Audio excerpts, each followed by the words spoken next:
안녕하세요. 겹경사 치르면서 재미난 일이 생겨 이렇게 사연을 보내봅니다. 전 30대 초반의 여성입니다. 제 직업은 치과 코디네이터예요.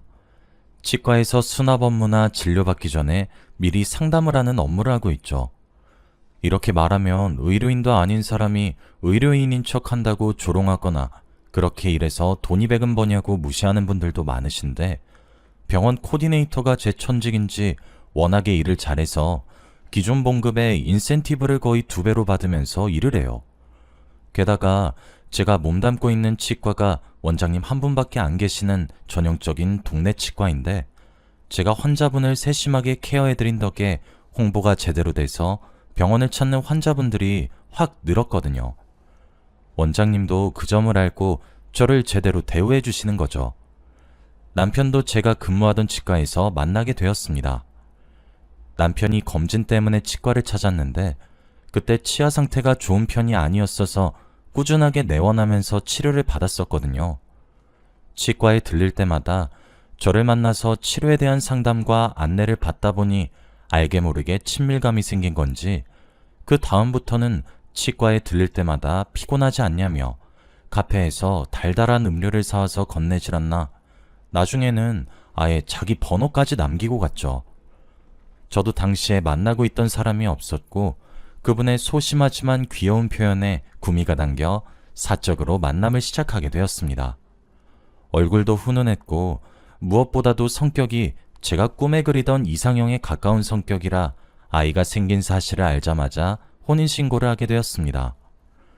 위에 결혼을 허락받으려고 노력했다는 것만 봐도 아시겠지만 결혼 과정이 마냥 순탄치만은 않았습니다. 우선 남자친구 쪽 부모님이 아버지가 편모 가정에서 자랐다는 이유로 저를 반대하셨어요. 저희 아버지는 제가 초등학생 때 교통사고로 돌아가셨거든요. 그 후로 어머니가 가장이 되어 일하시고 다행히 외가에서 도움을 줘서 저는 무사히 자랄 수 있었습니다. 그래서 남들은 어떻게 생각할지 몰라도 저 스스로는 아버지가 일찍 돌아가신 사실이 꿀릴 게 없다고 생각했어요. 운이 좋았던 건지 제가 아버지가 안 계시다는 사실을 알고도 주변 친구들은 저를 있는 그대로 받아들여 주었죠. 그런데 어른들 생각은 좀 다르다는 걸 그때 처음 알았어요. 사귀는 동안 아버지가 일찍 돌아가신 사실을 말한 적이 있어서 남자친구도 이미 알고 있었어요. 남자친구는 그동안 힘들었겠다면서 이렇게 멋있게 자라서 자길 만나줘서 고맙다고까지 말하며 저를 위로해 줬어요. 다만 남자친구 쪽 부모님은 아버지도 안 계신데 제대로 된 환경에서 자랐겠냐며 제 직업을 들으시고도 그게 뭐 하는 일인지 제대로 알지 못하는 눈치셨고, 그걸로 평생 벌어먹고 살 수나 있겠냐고 반색하시더라고요. 솔직히 편모 가정에서 자란 제가 자기 아들이랑 행복한 가정을 꾸릴지 의심된다면서요. 그 말이 너무 상처로 다가왔어요. 요즘에 이혼하는 부부들도 얼마나 많은데 그러나요? 게다가 저는 아버지가 돌아가셔서 한부모 가정이 된 건데, 그분들 말씀만 보면 한부모 가정에서 자란 아이들은 당연히 불행한 결혼 생활을 하게 될 거란 거잖아요. 21세기에 이게 말이나 되나요? 자꾸 직업으로 저를 은근하게 깔보는 것도 그렇고, 한부모 가정이라고 색안경 끼고 보는 것 때문에 정말 힘들어서 그냥 이 결혼 엎을까 싶었습니다.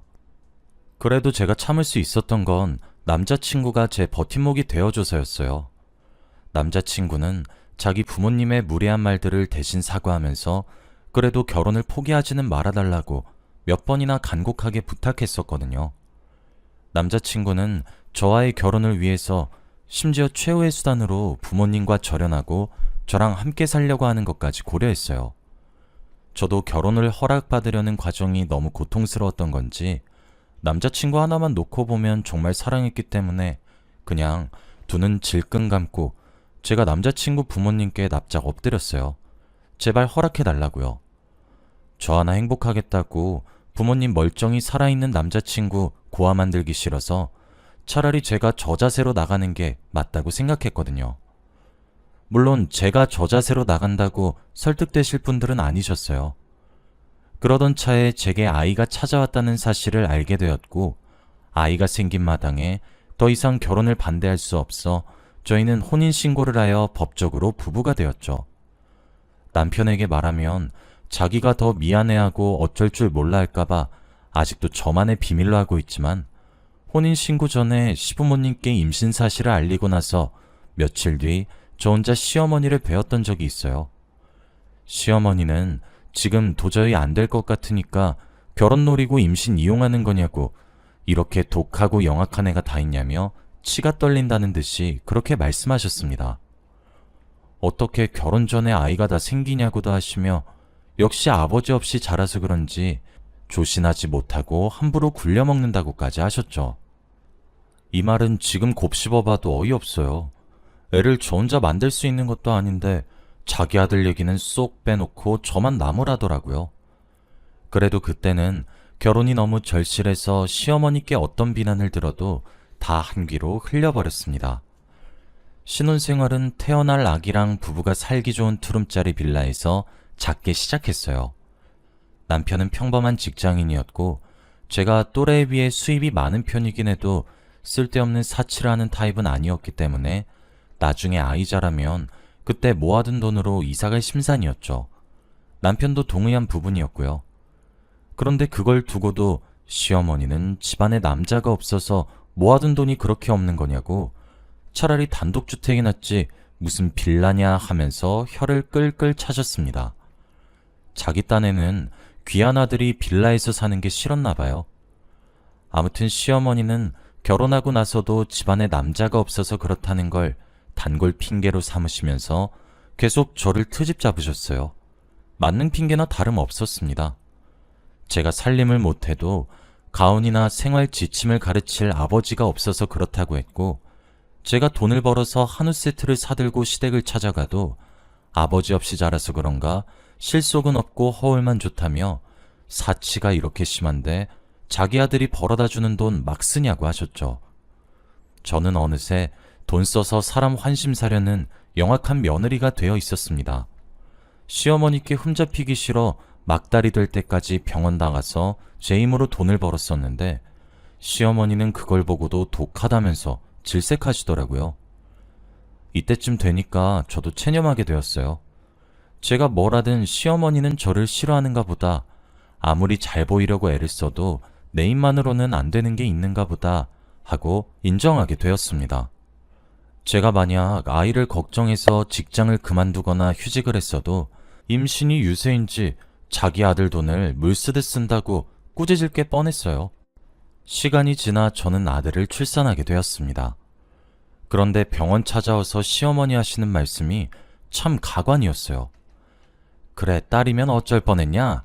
어디 내다 버릴 수도 없고. 역시 집안에는 남자가 있어야 돼. 그래야 집안의 대들보 역할을 하지. 안 그러냐, 세아가? 너는 아버지 없이 자랐으니 필요성을 더 잘할 거 아니야. 지금이야 아무 생각 없고 태어난 아들이 너무너무 예쁘지만, 솔직히 말하면 출산 전까지 저도 남편도 계속 딸을 원했어요. 출산의 기쁨을 온전히 느끼고 싶어서 남편과 상의 후에 일부러 의사분께 부탁해서 출산 전까지 성별을 모르고 있었는데, 낳고 보니 아들이었죠. 그리고 아들을 낳았으면 낳은 건데 또 굳이 제가 아버지 없이 자란 사실을 짚고 넘어가더라고요. 그때는 아이 낳고 힘들고 피곤해서 아무 대꾸도 하지 못했습니다. 출산한 후로는 다시 일하랴 육아하랴 정말 바쁘게 살았습니다. 중간중간 아들을 저희 어머니께 맡기기도 하면서 일과 육아를 병행했죠. 아들이 5살 되던 해 이대로 있다간 식도 못 올리고 아이가 성인까지 되는 건 아닌가 싶었어요. 그제서야 결혼하기엔 사회적으로 눈치가 보이기도 하고, 쉼없이 달려온 만큼 저희 부부에게도 이제는 나름 여유라는 것이 생겨서 식을 올린다면 지금뿐이겠다는 생각이 들었습니다. 조금만 더 있으면 아이 유치원도 보내고 학교도 가고 돈 들어갈 일이 이만저만이 아닐 것 같았거든요. 남편도 제 얘기를 듣더니 그게 좋겠다고, 이미 같이 살고 아이까지 있는 마당에 허례허식 같은 건 빼고 각자 가족들이랑 가까운 지인분들 모시고 간단하게 하자고 했죠. 저도 큰 욕심은 없었고 그저 여자로서 단 한 번 웨딩드레스 입어보는 게 소원이었던 거라 좋다고 했어요. 시어머니는 저희 얘기를 전해 듣고는 불이 나게 제게 전화를 거셨습니다. 저희가 예단이나 예물 없이 간소하게 식만 올리려 한다는 걸 듣고는 티나게 언짢아 하시다가 돌연 저보고 입장은 어떻게 할 거냐며 애비도 없는 게 같이 손잡고 입장할 사람은 있냐면서 수화기 너머로 깔깔거리면서 저를 조롱하시더라고요. 저는 더 듣고 있기 속이 거북해서 급한 일이 생겼다고 말하고는 전화를 그냥 끊었습니다. 그리고 엄마를 만나러 갔어요. 엄마한테도 응당히 알려야 할 기쁜 소식이라고 생각해서요. 엄마는 제가 아이를 일찍 가진 탓에 식도 못 올리고 고생하는 걸 은근히 안타까워하고 있었거든요. 엄마 집에 가서 엄마에게 저희 결혼 소식을 전하려는데 엄마는 자기도 축하받을 일이 생겼다며 소녀처럼 기뻐하셨어요. 뭔가 싶어서 엄마에게 먼저 말해보라고 했는데 글쎄 엄마가 청혼을 받았다는 거예요. 자다가 봉창 두드리는 소리는 아니었어요. 엄마에게는 오래전부터 만남을 이어오던 분이 있었거든요. 제가 갓 대학에 입학했을 때부터 만나신 분인데 저도 얼굴을 뵌 적이 있었습니다. 굉장히 신사적이고 배려심 넘치는 좋은 분이셨어요. 사실 두 분은 제가 학생일 적부터 조금 알고 지낸 사이셨고 그때부터 마음이 없었던 것은 아니지만 저희 엄마는 혹시라도 본인이 연애하는 게 아직 어린 제 마음에 무슨 영향이라도 갈까 싶어 그분과는 친구로 분명하게 선을 긋고 지내셨대요. 제가 대학에 입학하고 엄마가 그분과의 관계를 조심스럽게 털어놓으셨고 저는 당연히 괜찮다고 나한테 허락받고 말고 할 게 뭐 있냐고 대답해서 두 분은 그때부터 지금까지 만나오고 계셨죠. 저도 내심 두 분이 언젠간 결혼하시지 않을까 생각은 했습니다. 만약 두 분이 결혼하면 제게는 새아버지가 생기는 건데 거부감이 들지는 않냐 해도 글쎄요. 워낙에 오래 잘 만나오고 계신 걸 알고 저도 이제 저보다도 엄마도 엄마 인생에 집중해서 행복해졌으면 하는 바람이라 괜찮을 것 같았습니다. 그동안 옆에서 지켜봐온 엄마는 외가의 도움이 있긴 있었어도 홀몸으로 저를 키우시느라 자기 하고 싶은 거 못하시고 하다못해 그 흔한 친구도 못 사귀고 늘 저만 보고 사셨거든요. 그런데 그분을 만난 후로는 좋은 곳에서 밥도 먹고 이야기 나눌 사람도 생겨서 그런지 잘 웃으시고 전보다 훨씬 행복해 보이더라고요. 저도 내색은 안 하고 있었지만 그분께 많이 감사했습니다. 그리고 늘 저를 위해 양보하는 삶을 살아오시고 제가 일로 바쁠 때 손자까지 맡아주신 엄마에게도 말할 수 없이 고마운 마음이 컸죠. 엄마가 아저씨께 청혼받은 이야기를 행복한 얼굴로 하는 걸 그냥 보고만 있으니 원래 하려던 말은 아끼고 딸된 도리로서 제가 양보하는 게 맞겠더라고요. 그동안 엄마는 저를 위해 더 많은 걸 양보하셨을 테니까요. 결국 엄마에게 제 결혼식에 대해서는 이야기하지 않았습니다. 남편에게도 지금 말고 나중으로 다시 미루자고 이야기했습니다. 남편도 처음에는 어리둥절하다가 제게 이유를 듣고 나니까 충분히 이해하더라고요. 그런데 문제는 또 시어머니셨어요. 처음에는 제 결혼식 자체를 달갑게 여기지 않으시던 시어머니가 식 올리는 걸 다시 또 미루게 됐다고 이야기하니까 갑자기 돌변하셔서는 이유가 뭐냐고 꼬치꼬치 캐물었습니다. 저는 그냥 당장 하고 있는 일이 바쁘다고 대충 둘러댔는데 남편한테 가서는 더 집요하게 물어봤었나 봐요. 결국 시어머니도 저희 어머니 재혼 사실을 알게 되셨습니다. 또 숨 돌릴 틈도 없이 제게 전화를 거셔서는 그런 이유로 결혼식을 또 미루는 게 말이냐면서 애미 된 사람이 딸 결혼하겠다는데 어떻게 그 자리를 뺏어서 꿰차냐고 자기 좋을 대로 해석해서 저희 어머니를 비난하더라고요. 그게 아니고요, 어머님. 제가 생각하기에도 지금 당장 식 올리기에는 제가 처리해야 할 일이 많아서 시간적인 여유가 안 되겠다고 생각한 거예요. 넘겨짚지 마세요. 타이밍이 이상하게 겹쳤던 거지 저희 어머니가 일부러 그런 거 아니에요. 제가 이렇게 말하면서 옹호하니까 시어머니는 또 넘겨짚지 말라는 사소한 표현에 심기가 건드려진 건지 불같이 화를 내면서 시애미한테 말버릇이 그게 뭐냐면서 더 하다가는 아주 시애미 입을 막아버리겠다면서 과장하시더군요. 워낙에 말이 안 통하시는 분이니 일단은 죄송하다고 연거푸 달래면서 전화를 끊었습니다. 다음날 상견례라긴 뭐하지만 그래도 가족 될 사람이니까 기념으로 밥 한번 먹자고 해서 아저씨랑 엄마랑 저랑 남편이랑 레스토랑에서 만났습니다. 사실 엄마랑 오래 만나오시며 아저씨는 저랑도 자주 봤었기 때문에 어색하진 않았어요. 두 분을 축하드리는 차원에서 미리 준비한 선물을 전해드리고 맛있는 식사도 했죠. 여기까지는 좋았습니다. 중간에 잠시 아저씨가 화장실 간 사이에 일이 벌어졌어요. 입구 쪽에서 귀가 찢어져라 큰 소리를 치면서 누군가 뛰어오더라고요. 목소리의 주인은 시어머니셨습니다. 어떻게 알고 온 건가 했는데 알고 보니 오늘 집에 좀 들으려고 했는데 남편이 장모님이랑 약속 있다고 거절한 걸 듣고는 여기까지 찾아온 거였어요. 저희 셋 다 깜짝 놀라서 얼어있는데 시어머님만 당당하게 저희 어머니 면전에 대고 고래고래 소리를 지르시더라고요. 아니 사돈, 듣자니 무슨 이런 경우가 다 있나요? 내가 참으려고 해도 도저히 그냥은 안 넘어가져서 이렇게 찾아왔습니다.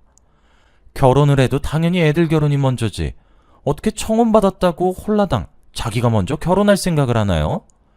사돈이 그렇게 안 생겨서는 남자 없이는 못 사는 타입인가? 그동안은 좀 쓰셔서 어떻게 혼자 살았대요? 그리고 만나는 건 그렇다 치고 어떻게 그 나이에 또 결혼할 생각까지 야무지게 품으셨대요. 주변에서 주책이라고 안 하답니까? 설령 안 그랬다 하더라도 본인이 주책이란 생각은 안 해봤어요.